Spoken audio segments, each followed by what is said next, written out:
Sa mga hindi pa nakakaalam or sa mga walang idea kung paano mag-register sa bagong e-travel arrival card pauwi sa Pilipinas at sa bagong e-travel departure card pabalik sa ibang bansa, na pinagsama na pati ang customs declaration sa iisang QR code. Eto guys, pinagsama ko na rin sa iisang video para hindi nyo nahanapin pareho.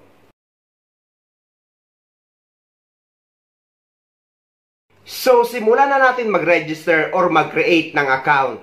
At para makapag-create kayo ng account or makapag-register, ay pumunta kayo sa e-travel website na etravel.gov.ph, na ilalagay ko na sa description ng video na ito yung website para hindi na kayo mapunta sa fake na link.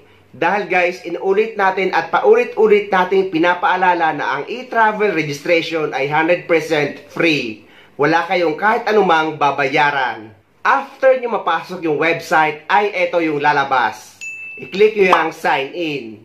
Kung nakagawa na kayong account guys, ay dito na kayo sa login gamit ang email address at password na ginawa nyo. Pero kung wala pa, dito kayo sa baba sa create account. Ako, dahil meron akong account, dito ako sa login. At after nyo makapag-login, ay ito yung lalabas. Kahit may account na kayo guys, ay dito kayo magsisimula sa personal information. At sa mga mag-recreate ng account, ay ito din yung lalabas. Pero sa may mga account na, ay automatic nang meron yan dyan. Ilalagay nyo na ngayon ang inyong pangalan, kasarian, birth date, mobile number, citizenship, country of birth, at passport number. Dito naman sa bagong passport issued country, ay noong hiwalay nga ang e-travel at customs declaration, ay nagkakaroon ng mga discrepancy sa mga impormasyon. Tulad na lang ng pagiging isang OFW na hindi lumalabas sa customs declaration na nilagay mo naman sa e-travel. Kaya ngayon dito sa passport issued country, ang ilalagay nyo is kung saan in-issue ang passport nyo. For example, kagaya sa akin sa Philippine Consulate General dito sa Dubai.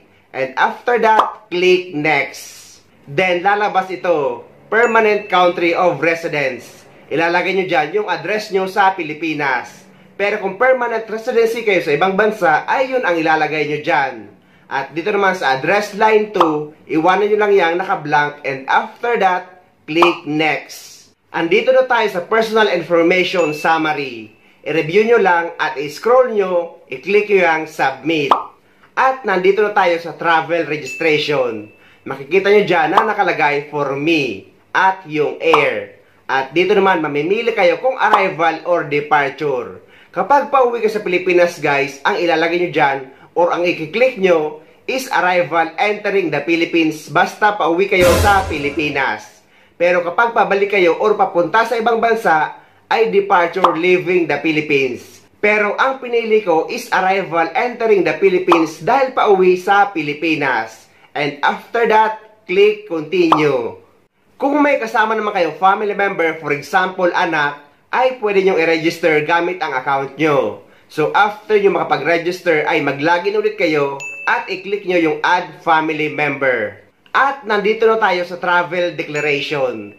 Diyan sa occupation guys, ilalagay nyo yung trabaho nyo or yung category ng trabaho nyo. At dito naman sa purpose of travel na kung dati ay vacation ang nilalagay natin, pero ngayon ay may naka-specific na dito na OFW.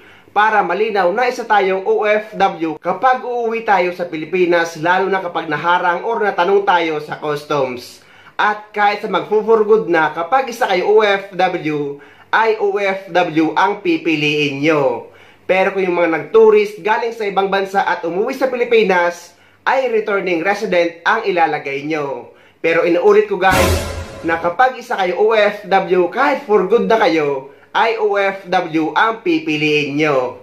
Traveler type, aircraft passenger. Destination upon arrival, ilagay nyo ang residence kung bahay ang uuwian nyo.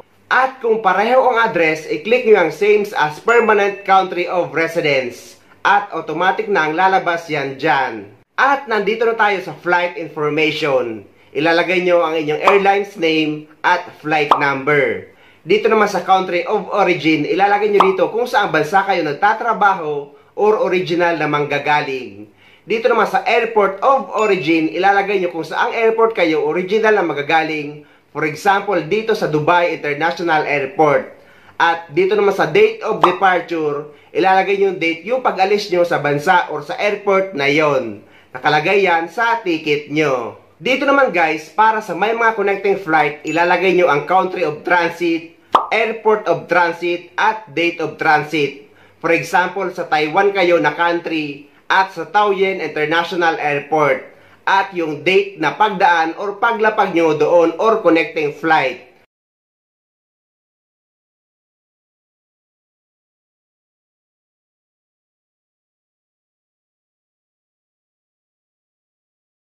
And after that, click next.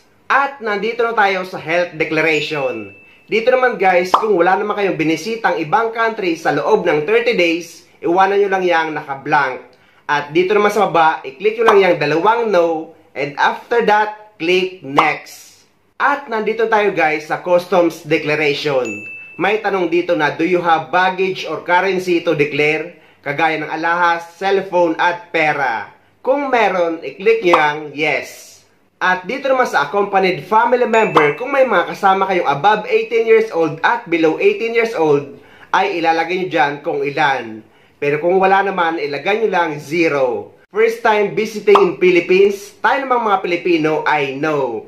At dito naman sa last departure nyo sa Pilipinas, ito yung last na alis nyo sa Pilipinas guys, papunta sa ibang bansa. At dito naman sa baba, ilalagay nyo ang dala nyong baggage pauwi sa Pilipinas kagaya ng check-in at hand carry. And after that, click next. Dito na tayo guys sa general declaration. Ilalagay nyo dyan yung amount ng mga goods na napamili nyo sa ibang bansa. For example, pasalubong. Ilalagay nyo dyan in peso. So for example, 50,000 in peso. At dito naman sa number 1, kung may dala kang Philippine peso na more than 50,000 in pesos in cash, i-click nyo yung yes. Pero kung below 50,000 in peso ang dala nyo, for example, 49,000 in peso, i-click nyo yung no. Dahil ang tanong dyan, kung may dala kayong cash na exceed 50,000 in peso. Ganon din dyan sa number 2 na US dollar. Kung may dala kayong 10,000 US dollar or lampas 10,000 US dollar, i-click nyo yung yes. Pero kung below 10,000 US dollar or ng iba pang foreign currency, i-click nyo yung no. Basta guys, tandaan nyo na allowed magdala sa Pilipinas ng pera or ng cash na hindi lalampas sa 50,000 in pesos na tax-free at wala kayong kahit anumang babayaran. Ganon din kapag US dollar. Allowed kayo magdala ng 10,000 US dollar pauwi sa Pilipinas na wala kayong babayaran or anumang katanungan. Pero kapag lampas 10,000 US dollar, ay kailangan nyo itong i-declare at kailangan nyo i-click ang yes. At hanggang sa number 8 ay i-click nyo yung no. Dito naman sa number 9, kung may dala kayong mobile na bagong bili nyo, ay kailangan nyo i-declare. At ilalagay nyo ang price in US dollar. For example, 250 US dollar. Sa number 10 naman, i-click nyo yung no. Dito naman sa 11, kung may dala kayong jewelry guys, ay kailangan nyo i-declare. At yung mga nakalagay lang sa hand carry nyo or sa inyong baggage. Pero yung mga suot-suot nyo guys ay hindi na ito kasama sa declaration. Kaya kung pwede nyo naman maisuot ang mga dala nyong alahas ay mas maiging suot-suot nyo. Pero kagaya nga ng sabi ng isang OFW na sabi sa kanya ng customs na kung marami at hindi nyo kayang isuot lahat, ay at least na may dala kayong resibo na nakapangalan ito sa inyo na patunay na hindi nyo naman ito pambebenta at pang personal nyo. Kaya mahalaga na may resibo kapag hindi nyo suot-suot ang alahas na dala nyo. At dito naman sa number 12 guys, i-click nyo yung no kung wala naman ng iba pang i-declare. At i-click nyo yung next. At dito naman guys, kayo bahala kung lalagyan nyo ng photo or hindi. And dyan sa baba, lalagay nyo na ng inyong signature gamit ang daliri nyo. And after that, click next. At nandito na tayo sa New Travel Declaration Summary. I-scroll nyo lang at i-click nyo yung submit. At lalabas ito, congratulations! Kasunod na nito ang inyong e-travel arrival card QR code. At the same time ay customs declaration QR code na pinag-isa na ngayon.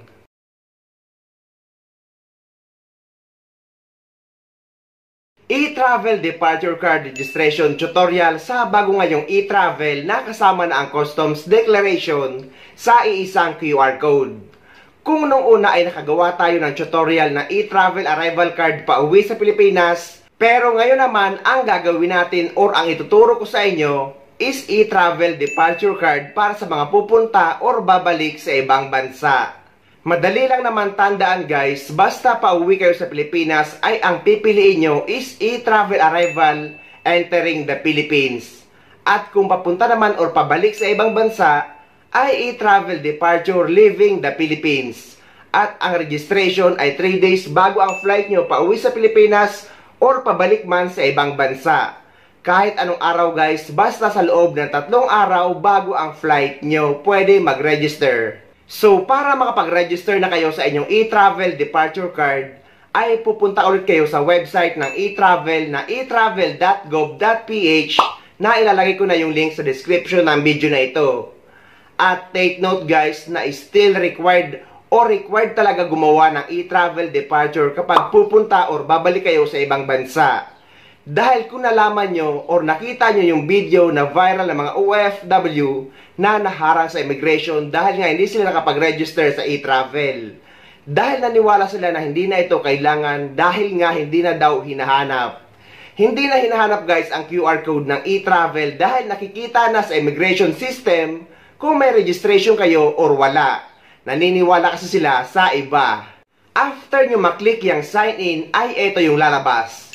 Inuulit natin guys na kapag yung may mga account na or nakagawa na ng account, ay dito na kayo sa login. Ilalagay nyo yung email address at password na ginamit nyo nung nag-create account kayo. Pero sa mga wala pang account, ay dito kayo sa baba sa create account. Pero yung mga nakauwi na or nagbakasyon na sa Pilipinas or kakabakasyon pa lang, ay for sure ay may account na kayo. So, dyan kayo sa login. Eto nga guys, ang mahalaga, lalo na yung iba na nagpagawa ng e-travel account sa mga kakilala or kamag-anak. Dapat ibibigay sa inyo ang password at email address na ginamit. Dahil kapag babalik na kayo sa ibang bansa, ay dyan ulit kayo magla-login at magre-register. At permanent account nyo na yan. So, after nyo makapag-login, ay eto na yung lalabas. Dahil may account na kayo. At para makapag-proceed, ay i-click nyo yung New Travel Declaration. At lalabas na ito. Hayaan nyo lang yang for me at yang air.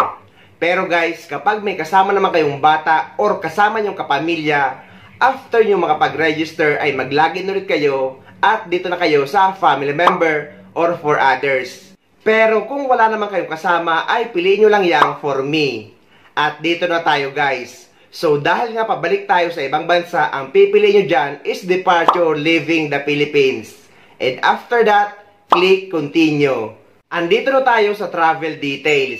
Ilalagay nyo na ngayon ang inyong occupation or category ng trabaho nyo. At dito naman sa purpose of travel, kung nung pauwi tayo sa Pilipinas, ang nilagay natin ay OFW, pero ngayon pabalik tayo sa ibang bansa, nung nilalagay ko ang OFW, ay nakalagay ay UUEC not found. Contact DMW. So, palitan nyo yan guys, dahil dagdag pa yan sa iisipin or problema ng mga OFW. Ang piliin nyo dyan is work or employment. Dahil yan naman talaga ang nilalagay dati pa. Traveler type, aircraft, passenger. At ilalagay nyo ngayon ay yung airline's name at flight number. At dito naman sa airport of origin, dahil nga galing tayo sa Pilipinas papunta sa ibang bansa, ang ilalagay dyan is yung international airport na panggagalingan nyo or liliparan nyo papunta sa ibang bansa. Hindi dito kasama guys ang mga airport sa probinsya or mga local flight. Mga international flight lang ang ilalagay nyo dyan, kagaya ng NAIA, Clark or Cebu na madalas na dinadaanan ng mga OFW papunta sa ibang bansa. After nyo malagay yung airport of origin or yung international airport na panggagalingan nyo sa Pilipinas, ay ilalagay nyo naman ang date of departure. Yung flight nyo or yung flight date nang paalis kayo sa Pilipinas or sa bansa natin. Sa may mga connecting flight naman sa ibang bansa ay i-click nyo yung small na box para lumabas itong country of transit, airport of transit at date of transit. Ilalagay nyo lang naman dyan yung bansa na dadaanan nyo, yung pangalan ng airport at yung date na makikita nyo sa inyong ticket. Pero kung wala naman kayong connecting flight, ay hindi nyo na kailangang i-click yung small na box. Andito na tayo sa destination. Sa country of destination, ang ilalagay nyo dyan is yung original na bansa na pupuntahan nyo kung saan kayo nakatira or kung saan kayo pupunta at kung saan kayo nagtatrabaho.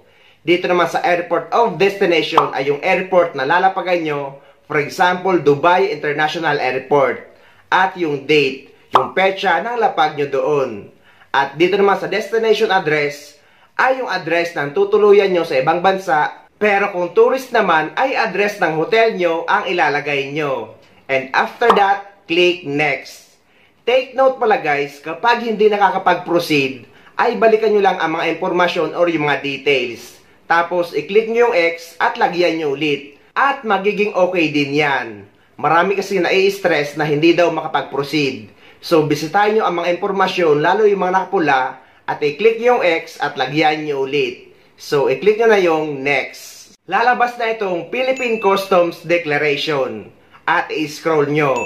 Ang tanong dito is you have currency to declare? Ito na lang guys ang tanong ngayon. So sa pagkakataong ito ay i-click nyo na yung no dahil kung wala naman kayong dalang cash na nalampas 50,000 pesos or 10,000 US dollar ay yung no ang i-click nyo. Hindi nyo na kailangan mag-declare dahil madalas kapag pabalik naman sa ibang bansa ay wala na tayong dalang mga mamahaling gamit or mga pasalubong. Hindi nyo naman kailangan nang i-declare ang mga saging na laman ng maleta nyo. So, i-click nyo lang yang no. At dito naman guys, ay ilalagay nyo na or lalagay nyo na ng pirma nyo gamit ang daliri nyo. And after that, click next. Andito na tayo sa New Travel Declaration Summary. I-review nyo lang at i-scroll nyo. And after that, click submit. At eto na guys, lalabas na congratulations. At ito na ang inyong e-travel departure card, QR code at ready to go na kayo. Sa mga hindi pa nakakaalam ng mga latest requirements pabalik sa ibang bansa, eto guys, panoorin nyo. Pumunta naman tayo sa mga requirements pabalik sa ibang bansa or pupunta sa ibang bansa. At wala naman ding pagbabago. Ito ang mga dadalhin nyo. Number 1, ang inyong e-travel departure card registration. Number 2, ang inyong OEC or OEC exemption. Number 3, ang inyong visa. Pero dito naman sa United Arab Emirates, ang visa natin dito ay nasa Emirates ID na. Kaya lagi nyong dadalhin ang inyong residence ID dahil madalas siyang hinahanap sa immigration. Number 4, ang inyong passport. Number 5, ang inyong ticket. At number 6 na lagi nating pinapaalala, ang inyong OWA membership. Dapat guys, lagi kayo nagre-renew ng inyong OWA membership kada 2 taon. Hindi man ito hinahanap sa immigration pero proteksyon natin itong mga OFW habang nagtatrabaho tayo sa ibang bansa. At pwede kayo nito magbayad sa any OWA office sa Pilipinas or sa OWA representative desk na matatagpuan nyo sa loob ng NAIA.